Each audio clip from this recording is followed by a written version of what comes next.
Comenzar nuestra gratitud, pero también, Señor, nos enseñas, nos redarguyes y nos corriges. Permite que tengamos un corazón sensible, dispuesto a que tú trabajes con nosotros, dejar de confiar en nuestras propias fuerzas, en nuestra justicia que aparentemente nos libra de cualquier otra necesidad, cuando sabemos que somos completamente vulnerables, indignos de presentarnos ante ti. Ayúdanos, Padre, a santificarnos, a verdaderamente vivirlo como iglesia y a título personal, esta necesidad imperiosa de estar abrevados en tus aguas, en tus pastos verdes. Bendito y alabado seas, gracias por todo, en el nombre de Cristo Jesús. Amén. Vamos a comenzar, mis hermanos, estudio número 15 de nuestro discipulado, el llamado de Cristo a reformar la iglesia.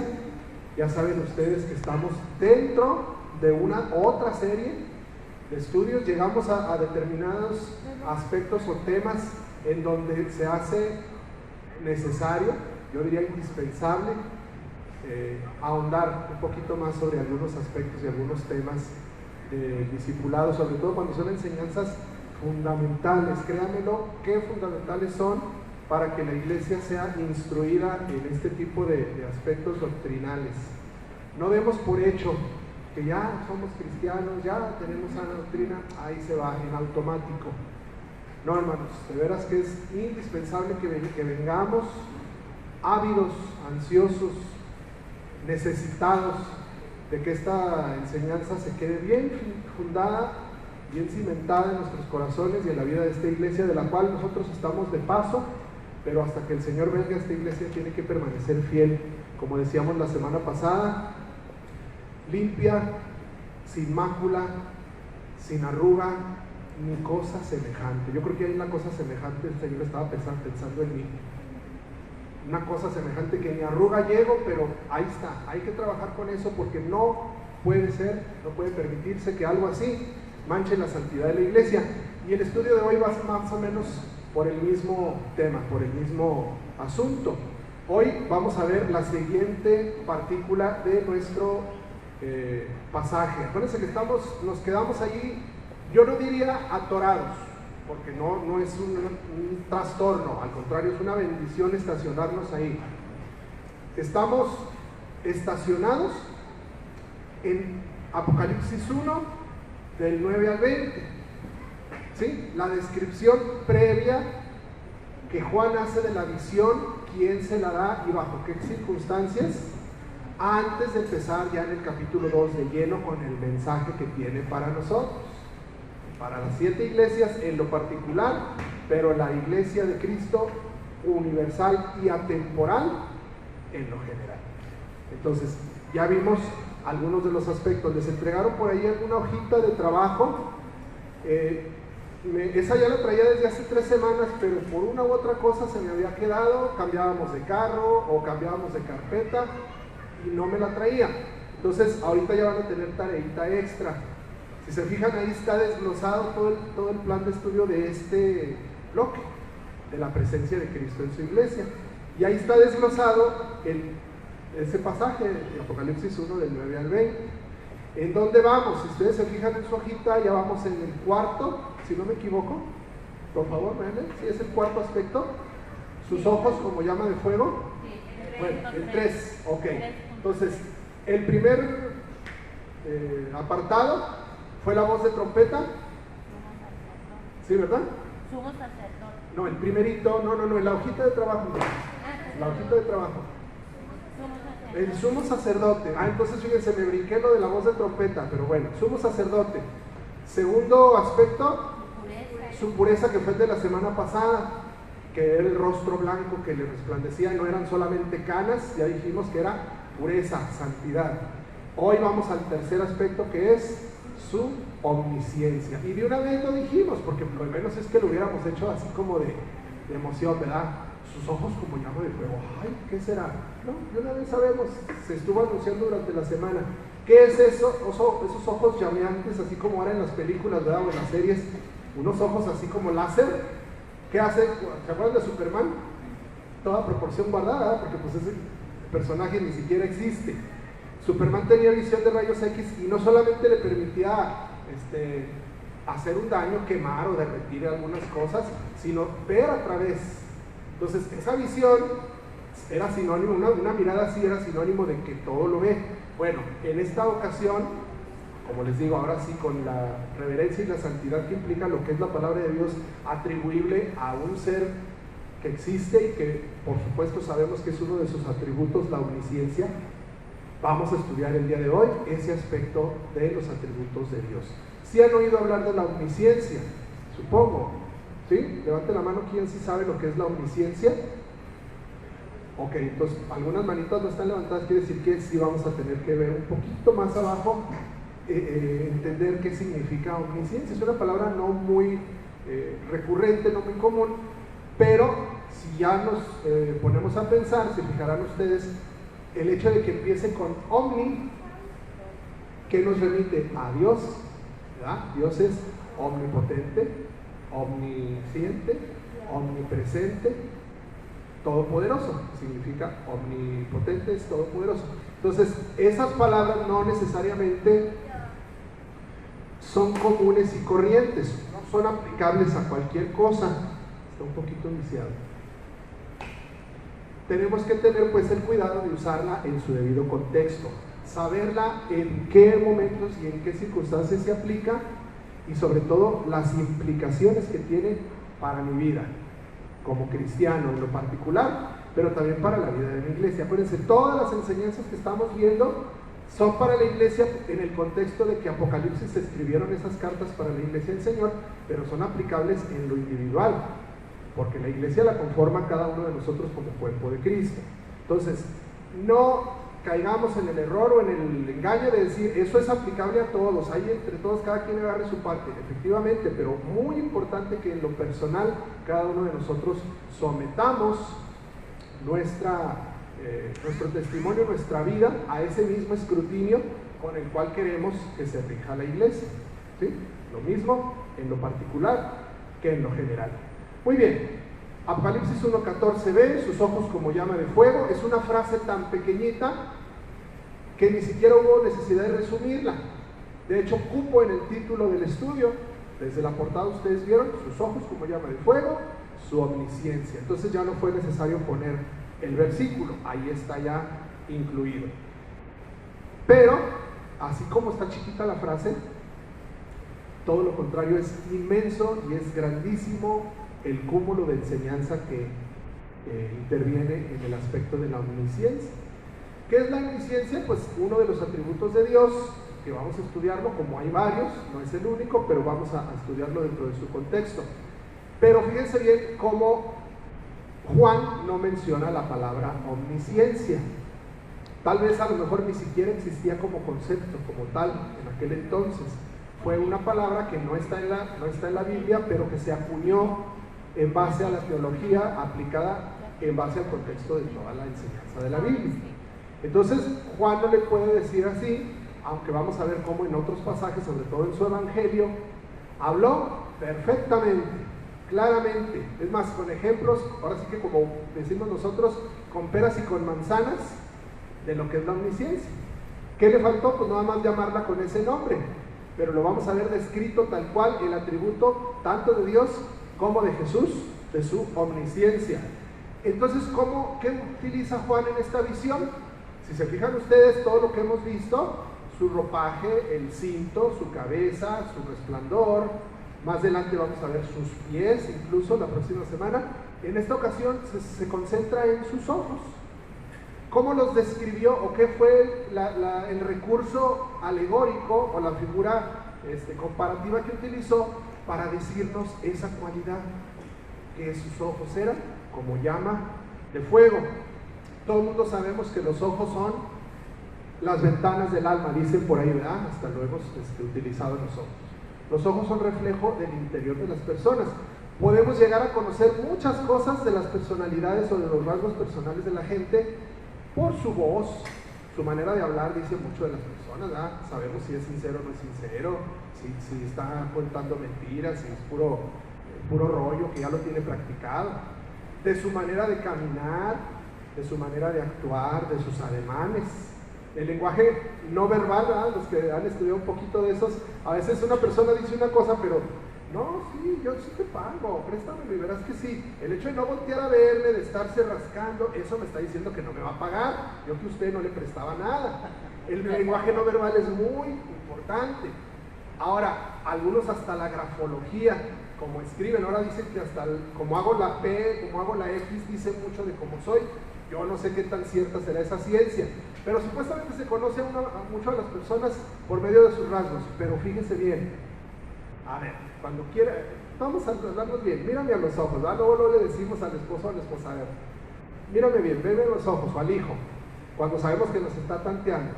Ya nomás le vemos los ojos y ahí es donde, como luego dicen, la puerca tuerce el rabo. En los ojos, hermanos, ya no se esconde nada. Por eso bien dicen que los ojos son las ventanas del corazón del alma. Y tienen cierta razón. A través de la mirada se describen muchas cosas, tanto lo bueno, pero también lo malo. ¿Qué quiere decir pues entonces Juan cuando dice que este varón, que sabemos nosotros que es Cristo mismo en medio de su iglesia, tenía ojos como llama de fuego? Precisamente ese atributo, unos ojos llameantes, encendidos, que es la visión del Señor. En la imagen no encontré una más apropiada, ese se ve muy fuera de lugar, ¿verdad? Pero bueno, ya ven que Google es medio ocurrente. Entonces no encontré una más apropiada porque había unas con otro tipo de connotaciones. Entonces, sin meterme en complicaciones, les puse esa. Ahora, niños, a lo mejor con esa imagen, se pueden hasta cierto punto impactar o medio traumar. No es el objetivo. ¿Saben? Bueno, aparte de que somos adultos, como cristianos sabemos que no se trata de eso, de que el Señor nos está haciendo así. Estoy checando. No. Al final del estudio vamos a ver en las conclusiones cuál debe ser la motivación, lo que debe de orillar al creyente al saber que Dios lo ve todo, al saber que Cristo está en medio de nosotros, tanto en el lado positivo como nuestro ayudador, pero también en el lado que nos mueva a velar por nuestra santidad. Es decir, si hay una cierta supervisión y cierta vigilancia, pero en qué sentido lo debemos nosotros aplicar. La imagen como tal no nos refleja tanto como cuando vamos directamente a la palabra de Dios. ¿Qué es la omnisciencia? Y por eso vamos a comenzar con el punto número 1, la relevancia de la omnisciencia. Acabamos de ver la semana pasada la importancia de la santidad. ¿Se acuerdan? La pureza. ¿Cómo era el rostro de Jesús en la visión? Blanco. No solamente blanco porque fuera albino o porque era muy güerito, no, blanco en el sentido de que irradiaba pureza. La blancura, como lo vimos en la sesión pasada, implica que hay limpieza absoluta. Inmaculez, inmaculada significa sin mancha, sin arruga. Con esa misma santidad, Cristo quiere que su iglesia sea preservada. La iglesia va a tener luchas, la iglesia va a tener incluso infiltraciones. Por eso estamos llamados a velar por esa santidad. Si no fuera necesario, pues Cristo la hubiera protegido, le hubiera dejado ya asegurada su pureza por ángeles, por lo que usted quiera, y no tendríamos nosotros que preocuparnos de nada. Por supuesto que Él la sustenta a través del Espíritu Santo, pero sí hay un llamado para nosotros, mantener su pureza. ¿Qué quiere decir esto? Bueno, en este contexto el siguiente paso es que Dios está al tanto y al pendiente de lo que pasa dentro y fuera de su pueblo, de todo, del mundo. Dice, el Señor es la tierra y su plenitud, dice el Salmo, y todo lo que en él habita, y el universo entero. Hay otro pasaje que dice que no se mueve la hoja de un árbol sin la voluntad de Dios. A lo mejor es algo que sabemos de memoria, algo que nos entra por una y nos sale por otra. Nos hemos detenido un poco a reflexionar, a dimensionar el alcance que tiene esta connotación. Vamos a ver algunos pasajes de la Escritura en donde está acreditado plenamente este atributo. Yo sé que para esto no es necesario dar toda una conferencia ni toda una demostración bíblica de que Dios es omnisciente, lo sabemos de antemano, pero vamos a ver qué implicaciones tiene. Por eso tiene como título la relevancia. Es relevante, no lo demos por hecho. No pensemos que, pues si Dios todo lo sabe. Y por eso, ¿cómo vives? El hecho de que Dios todo lo sepa, no te mueve a ti a reflexionar sobre tu testimonio, sobre tu conducta, sobre tu carácter, sobre tu manera en la que estás cumpliendo con el propósito que Él tiene para tu vida, sabiendo que Él todo lo ve. Vamos a empezar con el Salmo 139. Está hermoso ese salmo, si seguramente lo han leído. Todos los versículos, quise haber escogido alguno en lo particular, pero es que de veras, cualquiera de los versículos que deje usted fuera, nos estamos privando de un rasgo, de una característica esencial, hablando de la omnisciencia de Dios. Me voy a permitir leérselos en nueva versión internacional. Ustedes lo leen en su Biblia. Ahí nada más está un extracto del versículo 3 y del versículo 6. Pero dice así, vamos a dedicarle tiempo porque está hermoso este salmo. Dice así: Señor, tú me examinas, tú me conoces, sabes cuando me siento y cuando me levanto. Aún a la distancia me lees el pensamiento. Mis trajines y descansos los conoces. Todos mis caminos te son familiares. No me llega aún la palabra a la lengua cuando tú, Señor, ya la sabes toda. Tu protección me envuelve por completo. Me cubres con la palma de tu mano. Conocimiento tan maravilloso rebasa mi comprensión. Tan sublime es que no puedo entenderlo. ¿A dónde podría alejarme de tu espíritu? ¿A dónde podría huir de tu presencia? Si subiera al cielo, ahí estás tú. Si tendiera mi lecho en el fondo del abismo, también ahí estás. Si me elevara sobre las alas del alba o me estableciera en los extremos del mar, aún allí tu mano me guiaría. Me sostendría tu mano derecha. Y si dijera que me oculten las tinieblas, que la luz se haga noche en torno mío, ni las tinieblas serían oscuras para ti, y aún la noche sería clara como el día. Lo mismo son para ti las tinieblas que la luz. Hasta ahí le voy a dejar. Sigue hablando desde que nacimos, desde que se formaron nuestras entrañas en el vientre de nuestra madre. ¿Cuál es la reacción que tiene David en este salmo, tanto al principio como al final? Fíjense bien, dice: tú me examinas, tú me conoces. ¿Qué dice el último versículo? 23 y 24. Examíname, oh Dios, y sondea mi corazón. Ponme a prueba y sondea mis pensamientos. Fíjate si voy por mal camino y guíame por el camino eterno. Todavía no llegamos al final del estudio, pero ya tenemos nuestra primera conclusión. ¿A qué movió a David? Conocer, y eso no en toda su dimensión, saber que su Dios era omnipotente, a saber que no hay nada oculto para Él. Examíname y guíame por sendas rectas, a la rectitud, mis hermanos, a la santidad, a la consagración. Entonces, ¿qué nos mueve a nosotros saber que Dios es omnisciente? ¿Miedo? ¿Temor? ¿Más precaución? No, sí, mucho cuidado que no me vean, porque cuántas cosas hay que yo tuviera miedo de que mis hermanos de la iglesia se enteraran. ¿Se ha pensado usted? ¿Hay algo ahí en su vida que si los hermanos se enteraran, ay Dios, ¿cómo me iría? Bueno, a lo mejor los hermanos nunca se van a enterar, pero ¿usted cree que Dios lo sabe? ¿Cuál era la reacción de David? Él tuvo un episodio, por eso Dios lo permitió, ese episodio vergonzoso de su delito, adulterio y homicidio, para que él supiera lo que es esa necesidad de que Dios examinara cada uno de sus recovecos, incluso los aspectos más insignificantes que decimos, esto no afecta, esto que tiene. También ahí Dios quiere santidad. En ningún momento Él lo da a pasar por alto. Siguiente pasaje, ya no los vamos a leer todos porque después nos llevamos más tiempo.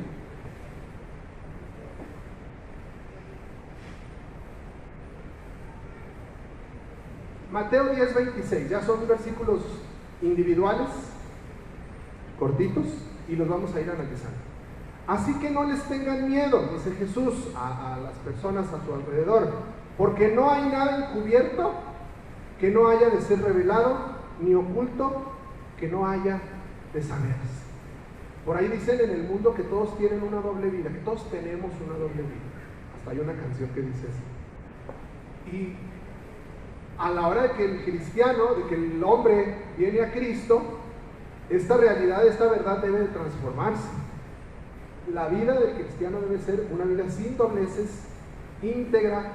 Por supuesto que va a seguir luchando contra su pecado, pero eso no evita que él todos los días se ponga cuentas con el Señor. No hay nada oculto que no haya de ser manifestado. Eso lo dice en Reina Valera. Entonces, este principio de la omnisciencia de Dios es algo que Jesús se encargó de dar a conocer a sus discípulos. Ya estamos leyendo Mateo, ya estamos hablando de lo que Jesús hablaba de su propia boca, como también lo dijo en Marcos capítulo 4 versículo 22, porque no hay nada oculto si no es para que sea manifestado, ni nada ha estado en secreto sino para que salga a la luz. Todo. Fíjense bien, hay pasajes y hay sustento bíblico que nos dice que en el juicio final todas las personas que no se arrepintieron pasarán la vergüenza de que toda su pecaminosidad y su delito va a ser exhibido, va a ser visto.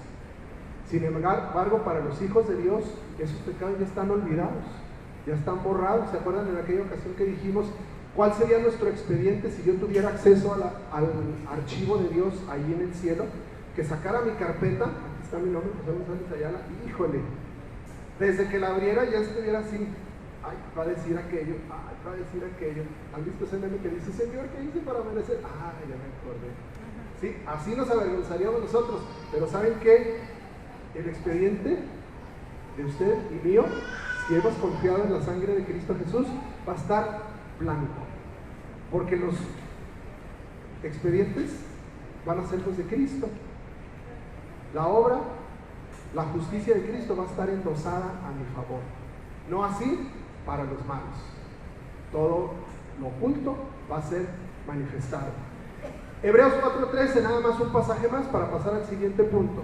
No hay cosa creada oculta a su vista, sino que todas las cosas están al descubierto y desnudas ante los ojos de aquel a quien tenemos que dar cuenta. Son nada más 4 ejemplos, pero muy reveladores y muy importantes a considerar sobre la omnisciencia de Dios. Y sobre todo, como nos decía el Salmo, la reacción que debemos de tener como sus hijos ante esa cualidad, ante ese atributo maravilloso que Dios tiene. Ahora vamos a pasar al siguiente punto, pero antes, como conclusión de este primer punto, como una iglesia dispuesta, creo que hemos sostenido y refrendado el compromiso de ser una iglesia conforme al corazón de Dios. Creo, no me equivoco, pero al menos así estamos. Como ese objetivo que tenemos que poner pues la mira en dejar bien establecida, dejar pautas firmes, inquebrantables, no solo a esta, sino sobre todo a la siguiente generación. Hermanos, de veras, piénsenlo.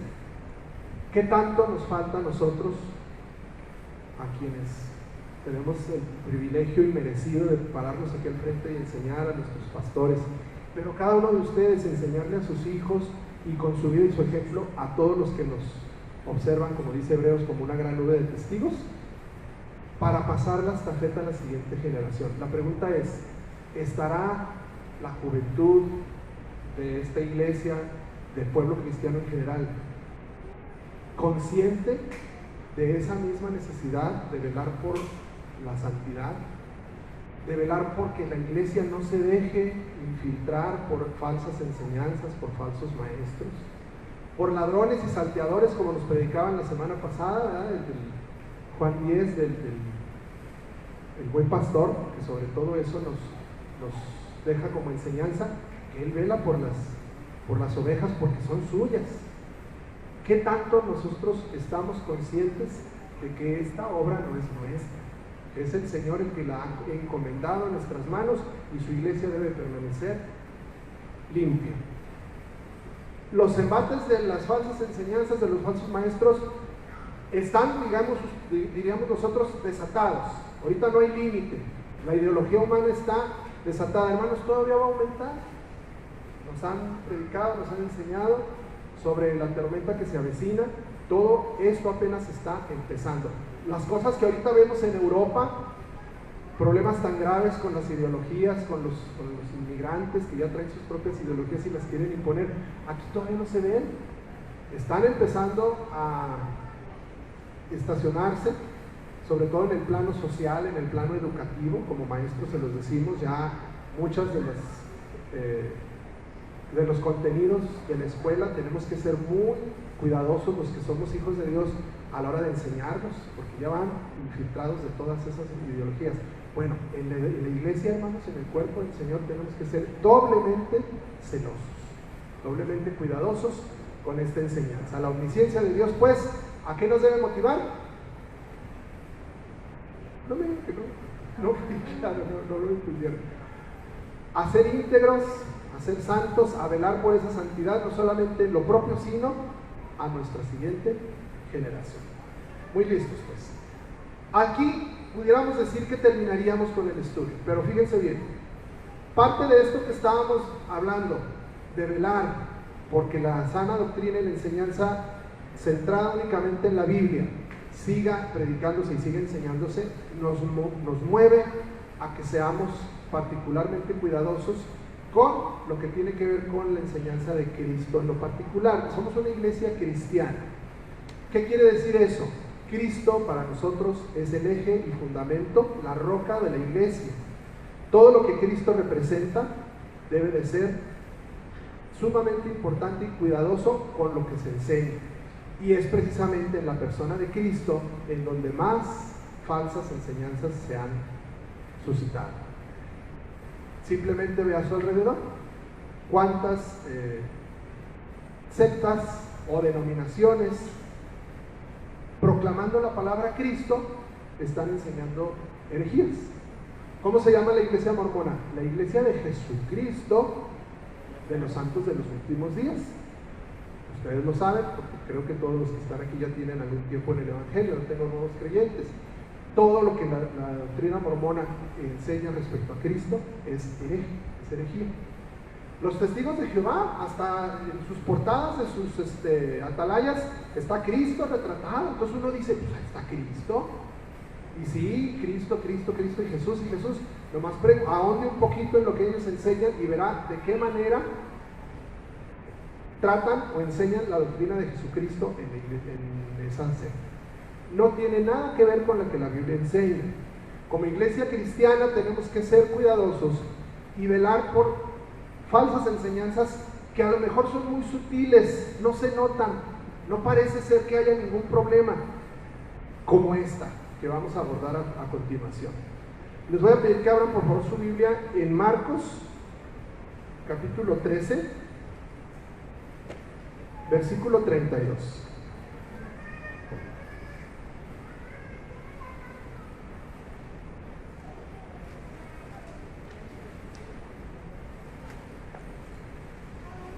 Y les voy a poner un pequeño examen doctrinal. Vamos a ver. Suponga usted que llega un testigo a su puerta, le habla, le pregunta, casi nunca les abrimos, o, ay, estoy muy ocupado, y en otra ocasión, sí, gracias, le agarramos el atalaya, al cabo no lo venden, pues lo agarro, gratis hasta las puñaladas, lo agarro y Dios que lo ayude, váyase. Vamos a suponer que le entra a la plática, está usted muy aburrido, o se le fue el internet, pues voy a echar la platicada aquí con el compañero testigo, y luego le dice, a ver, ¿usted es cristiano? Yo soy cristiano. ¿Sabía usted que Cristo no es Dios? No, ¿cómo no va a ser Dios? A mí me han enseñado que sí es Dios. A ver, y luego le dice el testigo, abra Marcos 13:32 y fíjese lo que dice aquí. Pero en cuanto al día y la hora, hablando de la segunda venida de Cristo, nadie lo sabe, ni siquiera los ángeles en el cielo, ni el Hijo. Jesús mismo hablando, diciendo que ni Él lo sabe, sino solo el Padre. El testigo le va a decir, ya ven, Jesús mismo está diciendo que Él no lo sabe todo, Él no es totalmente Dios. ¿Qué le diría? A ver, ¿alguien me quiere contestar? Sí, hermano. Espérame, déjale el micrófono.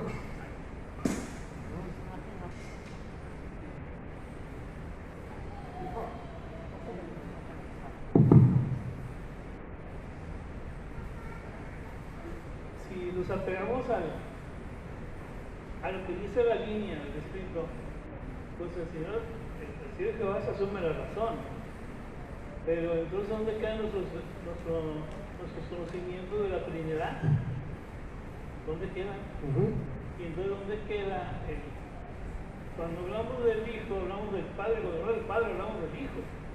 Pero la analogía que hace el pasaje da a entender que la omnipotencia de Dios, la omnipotencia del Señor, porque Jesús cuando hablaba con el Padre sea Señor, nunca le dijo, sea Señor, Padre. Pero eso es la omnisciencia, del que todo lo sabe, del que todo lo puede, y que no hay un ser omnisciente en la tierra, no existe. Omnipresente menos. Entonces, realmente es tendencioso. Sí, claro, para eso lo hacen. Tendencioso el comentario, pero al final de cuentas la Trinidad lo determina, el Padre y el Espíritu Santo lo determina en una sola unidad.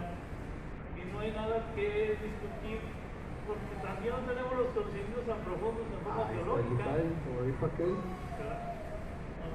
Pero ¿cómo, exactamente, a lo que vamos ahorita es cómo defender sabiamente, o de veras nos sembraría la duda, porque incluso usted se mete a internet, pregúntele, es más, no sé si tengamos internet aquí. En un pasaje Dios es recatado, es modesto, cuando dice, soy el que soy. O sea, cuando dice eso, no se adjudica que es el todo, es no solo. Vamos a profundizar a la palabra de Dios. ¿Sí? ¿Alguna otra persona que quiera contestar? ¿Alguien le ha pasado? Primero, ¿alguien ha tenido que confrontar a un testigo o nadie lo ha hecho? ¿Usted sí, hermano?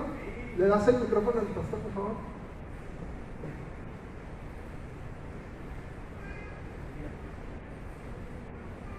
Sí, amados, por ahí tengo varias experiencias, varios rounds ahí con los testigos. Realmente son muy insistentes, pues están adoctrinados, ¿verdad? Entonces llegan con la Biblia y dicen, mira, es que la Biblia dice esto. Entonces yo lo que hago es que los vuelvo a dirigir hacia la misma escritura para señalarles, mira, tú estás haciendo énfasis en esto, pero ¿qué hacemos también con esto que enseña la Biblia en esta otra parte? Entonces realmente es complicado dialogar con ellos, incluso haciendo uso de los idiomas se les puede refutar, sobre todo los textos que ellos han traducido como que Jesús no es Dios, pero a veces dicen, no, espérame, te voy a mandar a alguien más, y pues te mandan a alguien que supuestamente siempre hay alguien sabe un poco más, ¿verdad? Pero al final de cuentas pues quedan desarmados. Sí se han llegado a calentar un poquito los ánimos, hermanos, lo reconozco, y a veces después de ya cuando cerramos la puerta y nos despedimos me dicen, papá, no te pelees. Le digo, no, es que no. A lo mejor parecía que me estaba peleando con él, ¿verdad? Pero realmente pues, yo estaba me desespera a veces un poquito la terquedad, la necedad, la insistencia, a pesar de que los llevas a la misma escritura, son muy insistentes en una cosa. Así es, están entrenados para eso, para no dar su brazo a torcer. En ningún momento te van a decir, no lo había considerado, no, aunque lo sientan, no lo dicen, ¿verdad? De hecho, cuando llegan, digo, yo soy pastor, yo constantemente estoy enseñando y predicando la Biblia, y ya todavía se despiden y dicen, te recomiendo que leas la Biblia. Sí, porque ya lo tienen mecanizado, las frases. Ya es cuando yo digo, no, gracias. Exactamente. ¿Hermana, vas a aportar? ¿No? ¿Alguien más? Muy bien, vámonos pues a lo que nos resta de la clase para ir a la Biblia. Hermanos, ¿qué es lo que ellos están sosteniendo, utilizando como excusa, como pretexto este pasaje y algunos otros que pues, no vale la pena ahorita checar? Pero vamos a ver qué dice, como dice el pastor, toda la Biblia en su contexto. ¿Sí? Con un solo pasaje no se crea una doctrina, no se crea una enseñanza fundamental. Tenemos que tener, y sobre todo, ir a la Biblia, no se les olvide eso. No vayan a internet, no vayan incluso a libros, porque incluso dentro de sana doctrina puede haber posturas diferentes. Si se meten en internet y preguntan, ¿es Jesús totalmente Dios? Les van a salir páginas que les digan que sí, y les van a decir páginas que les digan que no. Entonces, no le puedes creer a internet, tienes que escudriñar tu Biblia. tienes que estar en la palabra todos los días. Obviamente es válido, no lo sabemos todo. Yo desde el lunes me enfrenté con esto, sin miedo y sin temor ni nada. Todavía lo primero que haría, háblale al pastor. Oiga, pastor, ¿qué digo aquí? No, vámonos primero. Sí les he hablado, ya para jueves, viernes, sábados que tengo mi lucha, les hablo y les pregunto su opinión, porque ellos son los responsables de la instrucción doctrinal de la iglesia. Si la Biblia me lo aclara, ya no es necesario, pero vámonos siempre a la Biblia, no a lo que diga en internet. Muy bien, vamos a ver algunos otros pasajes. ¿Qué es lo que está sosteniendo un testigo, una persona que utilizando este pasaje me está diciendo que Jesús no era 100% Dios, que tenía sus limitaciones? Vámonos ahí están las citas, ¿verdad? Bueno, nada más como referencia, Filipenses 2:7, un pasaje muy conocido. Haya pues en vosotros este sentir que hubo también en Cristo, el cual, siendo igual a Dios, no escatimó el ser igual a Dios para, de memoria no me lo sé, ¿verdad? Como cosa que aferrarse, sino que se despojó a sí mismo, tomando forma de siervo, haciéndose semejante a los hombres, y tomando forma de siervo a venir a la cruz. Bueno, el contexto es este: Jesús voluntariamente renunció a algunos atributos de Dios para hacerse empático a los hombres. Ese pasaje es lo que está diciendo, que perdió atributos o que no los usaba de vez en cuando por ser igual a nosotros. Esos son, digamos, los dos pasajes principales que utilizan ellos. Vámonos a toda la Biblia. Jesús era 100% Dios. En específico, Jesús era omnisciente, porque ahí en Marcos 13 está diciendo que Él no lo sabe, solamente Dios sabe cuándo va a ser la segunda venida de Él mismo. Vamos a ver, vamos a Juan 1:47 al 51. Jesús, en plena etapa de llamar a sus discípulos, dice que vio venir a Natanael y dijo de él, no le dijo a él directamente, dijo en voz alta acerca de Natanael: ahí tienen a un verdadero israelita en quien no hay engaño. Ahora sí, Natanael lo escuchó y le pregunta directamente: ¿cómo me conoces? Jesús le respondió: antes de que Felipe te llamara, que te dijera que vinieras, estabas abajo de una higuera, ¿verdad? ¿Sí? Ahí te vi. Imagínense el asombro y el estupor de Natanael. Rabí, le dice: maestro, tú eres el Hijo de Dios, tú eres el Rey de Israel. Respondió Natanael. ¿Qué sorprendió a Natanael ahí? La omnisciencia de Jesús. Porque sin estar presente a metros, cientos, tal vez kilómetros de distancia, él lo vio debajo de la higuera. Todavía sin conocer los demás atributos, todavía no era ni siquiera llamado a ser discípulo. Por lo pronto, Rabí, esa palabra Rabí, tú eres el Hijo de Dios, son palabras que Natanael son motivadas por ese atributo de Jesús. Pero hay más. Jesús le contestó: porque te dije que te vi debajo de la higuera, ¿crees? No has visto nada. Cosas mayores que estas verás. Y también le dijo: en verdad les digo a todos, no nomás a él, sino a todos los que ya iban a ser convocados, que verán el cielo abierto y a los ángeles de Dios subiendo y bajando sobre el Hijo del Hombre. Ahí está otra vez el Hijo del Hombre. ¿Se acuerdan que a Jesús le gustaba que le dijeran así? Bueno, primer pasaje: ¿queda o no queda de manifiesto la omnisciencia de Dios de Jesús? Aquí. Primer punto. Jesús tenía un conocimiento excepcional de Natanael, incluso previo a su encuentro personal, como lo tuvo de cualquier otra cosa. No siempre lo manifestaba o no siempre lo registraron los evangelistas, pero como tenemos más ejemplos. Juan 13, 10 y 11. Jesús, hablando con sus discípulos, les dice: el que se ha bañado no necesita lavarse, excepto los pies, pues está todo limpio, y ustedes están limpios, pero no todos. Y nos aclara Juan, el mismo que está escribiendo Apocalipsis, porque Jesús sabía quién lo iba a entregar. Por eso dijo: no todos están limpios. Jesús ya sabía que ahí presente estaba Judas y lo que iba a hacer Judas justo en el momento y en la hora precisa, incluso de la manera en que lo iba a hacer. Dirán ustedes, bueno, esto ya estaba profetizado. A lo mejor un erudito de la ley, un escriba, un fariseo, un estudioso de los profetas, podía saber que Jesús iba a ser traicionado por uno allegado a él, pero no podía saberse quién. Todavía dentro de los 12, todos, así como nosotros, ¿verdad? Todos teníamos cara de buenas personas. No sabían directamente quién iba a ser el que lo iba a entregar. Jesús ya lo sabía y lo conocía con toda su identidad. Eso habla de su omnisciencia. Juan 16, 17 al 33 está muy largo el pasaje, no lo voy a leer todo, se los platico. Algunos de sus discípulos estaban hablando entre ellos, murmurando. ¿Por qué dice Jesús eso de que un poco más y no me verán, y de nuevo un poco y me verán, que yo voy al Padre, y que un poco, no sabemos de qué habla? Jesús, ellos estaban hablando entre ellos, incluso murmurando, sabía de lo que estaban hablando. Primer muestra de su omnisciencia. Jesús supo incluso qué querían preguntarle y les dijo, a ver, están discutiendo entre ustedes sobre esto porque les dije un poco más y no me verán, y de nuevo un poco y me verán. De veras les digo que llorarán y se lamentarán, pero el mundo se alegrará. Ustedes estarán tristes, pero su tristeza se convertirá en alegría. Vámonos un poquito más adelante. Por lo pronto ya vimos que él supo de lo que estaban hablando, incluso les da la respuesta sin necesidad de que ellos le hagan la pregunta. Vámonos al versículo 25.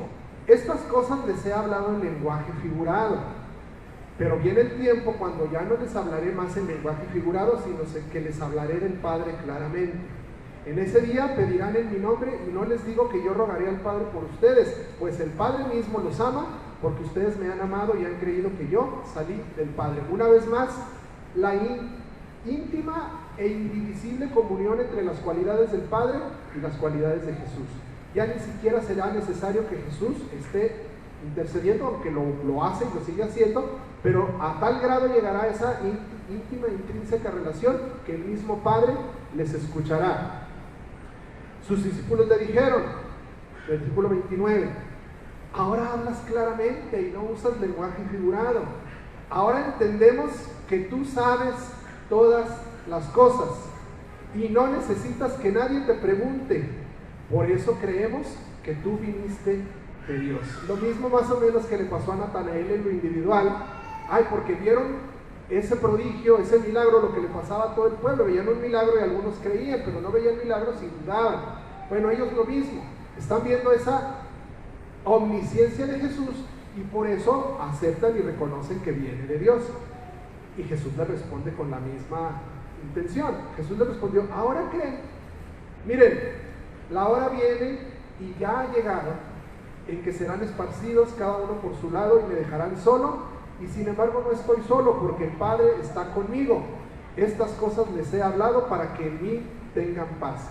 En el mundo tienen tribulación, pero confíen, yo he vencido al mundo. Una vez más, compartiendo los atributos de Dios con los de Jesús en toda su extensión, en toda su magnitud.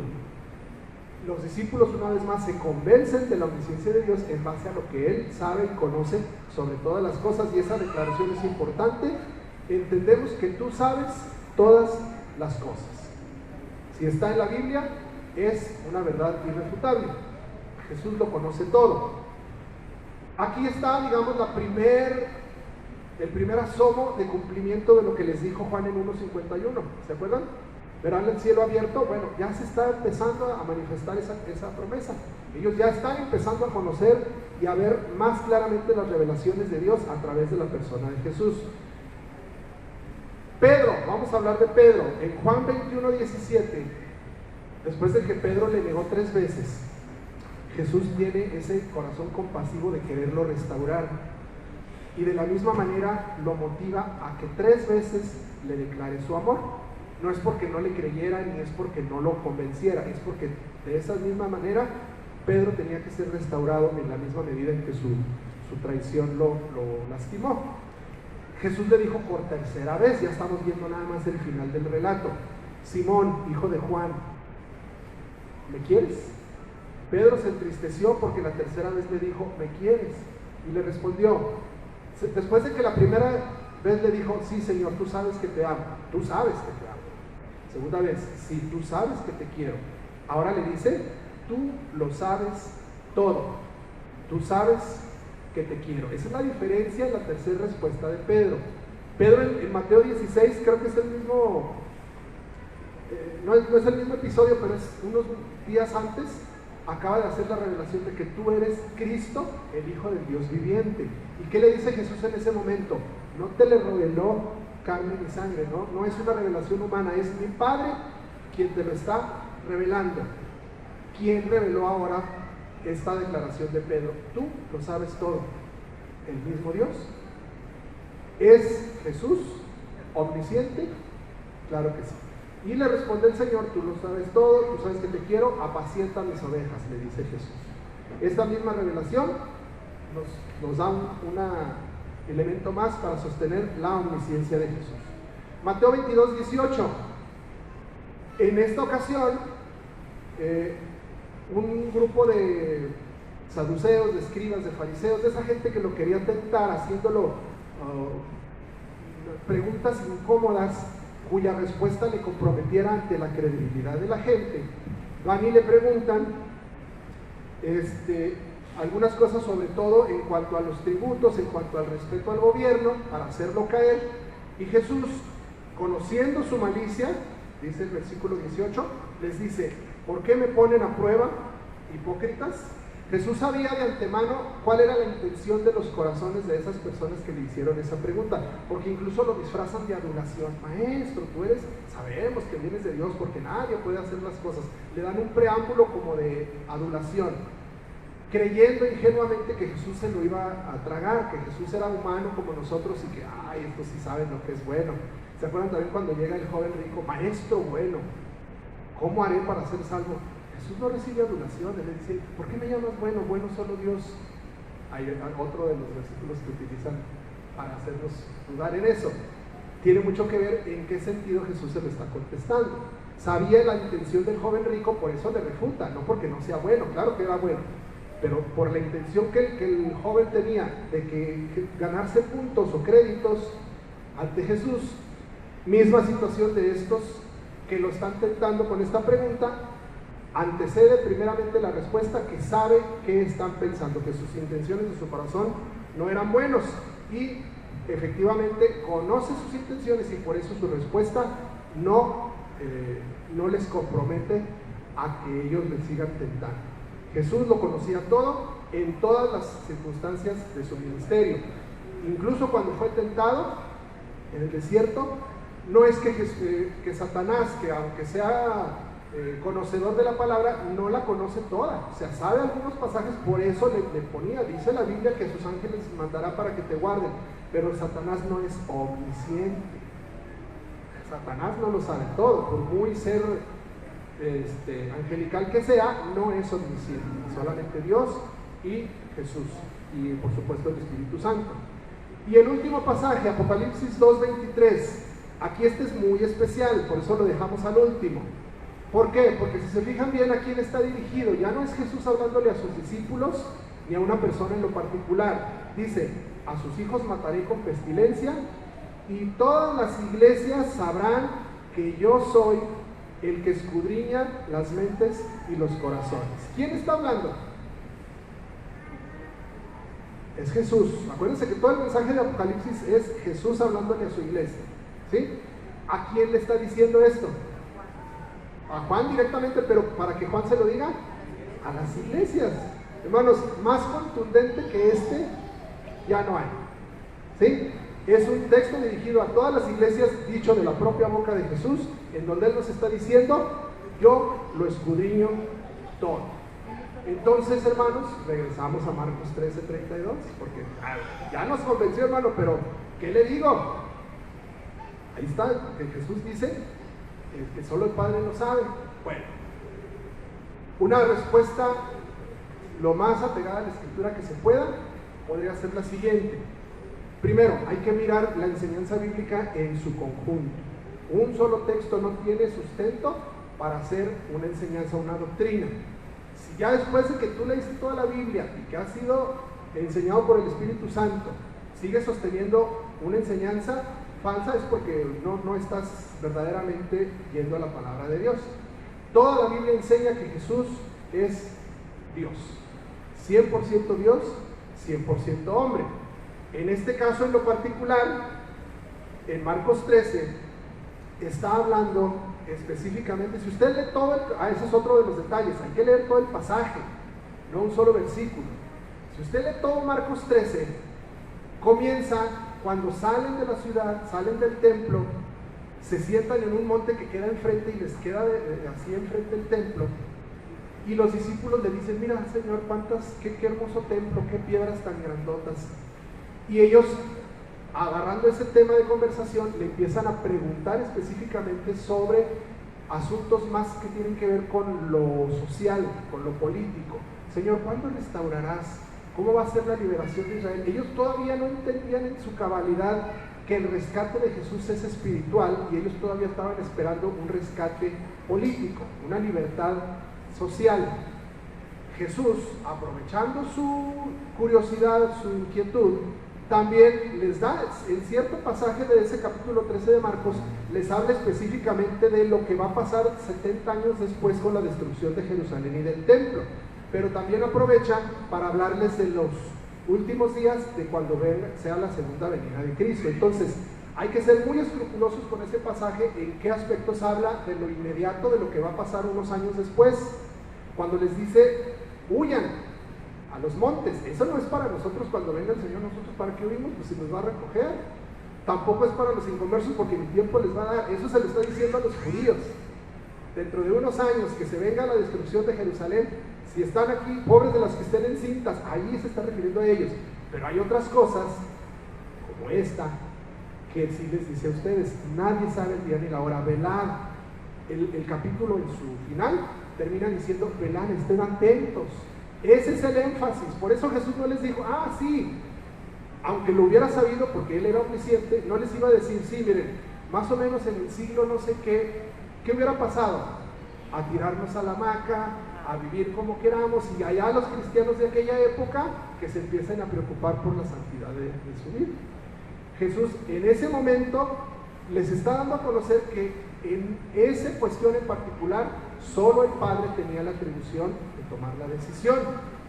Es su rol particular, como en su momento el rol particular de Jesús fue morir. No murió el Espíritu, no murió el Padre, Jesús fue el que vino y murió. Como en su momento el rol del Espíritu Santo es sustentar, consolar a la iglesia, al cristiano. No lo hace Jesús y Dios por otros medios, pero es el Espíritu Santo el que cumple con ese rol. ¿Se fijan? Hay roles específicos que cada una de las tres personas de la Trinidad realiza en determinado momento, pero eso no quiere decir que pierda sus atributos. El Espíritu Santo era omnisciente, claro que sí. ¿Se acuerdan en Hechos 5? Con Ananías y Zafira, ¿qué le dice Pedro a Ananías y a Zafira? ¿Por qué quisieron engañar a quién? ¿A Dios? Al Espíritu. El Espíritu también es omnisciente. Jesús lo era. Todopoderoso, omnisciente, omnipresente, omnipotente, soberano. Todos los atributos son de las tres personas de la Trinidad. En síntesis, en lo que Jesús está afirmando en Marcos 13:32 es que en el asunto específico de dar a conocer el día y la hora exactos no era su atribución, no era su rol, sino solamente el rol de Dios.